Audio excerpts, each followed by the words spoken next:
মুখ্যমন্ত্রী ঘোষণা অনুযায়ী রাজ্য সরকারের পক্ষ থেকে পুজো কমিটিগুলোকে 85,000 টাকা করে অনুদান দেওয়া হচ্ছে। ভরতপুর থানায় বুধবার এই পুজো কমিটির অনুদান প্রদান পর্বে উপস্থিত ছিলেন ভরতপুরের বিধায়ক, রাজ্যের প্রাক্তন মন্ত্রী হুমায়ুন কবির। এদিন ভরতপুর থানা আর ভারপ্রাপ্ত আধিকারিকের উপস্থিতিতে মোট 30টি পুজো কমিটির হাতে এই পুজো মুখ্যমন্ত্রী ঘোষিত সরকারি অনুদান তুলে দেন বিধায়ক হুমায়ুন কবির। কি বলেছেন তিনি দেখব।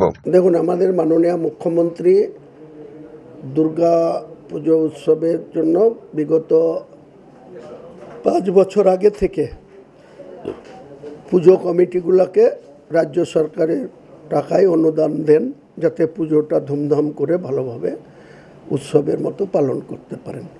তো বর্তমানে ভরতপুর পুলিশ স্টেশনের আন্ডারে 83 জন পুজো কমিটিকে 85,000 করে টাকা দেওয়া হচ্ছে। আমরা 20 জনের হাতে, পুজো কমিটির সেক্রেটারি বা প্রেসিডেন্টদের হাতে মাননীয় বড়বাবু, ভরতপুর থানার ওসি এবং আমি যৌথভাবে তুলে দিলাম। এবং পর্যায়ক্রমে আজকে থেকেই যারা যেভাবে আসবে, ওয়েদার খারাপ আছে, সেইভাবে ওনার কাছ থেকে 83 জন পুজো কমিটি এই চেক সংগ্রহ করবে।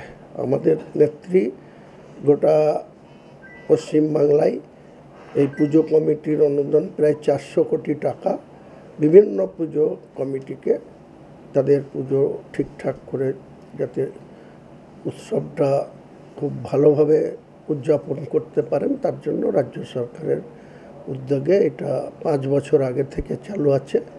এবারে 85,000 করে দেওয়া হলো। আমাদের মুখ্যমন্ত্রী ঘোষণা করেছেন আগামী বছর 1 লাখ টাকা করে দেবেন প্রত্যেকটা পুজো কমিটিকে। আজকে সালারে করলাম, 30 জনকে দিয়ে আসলাম। ওখানেও পাবে 83 জন, এখানেও পাবে 83 জন।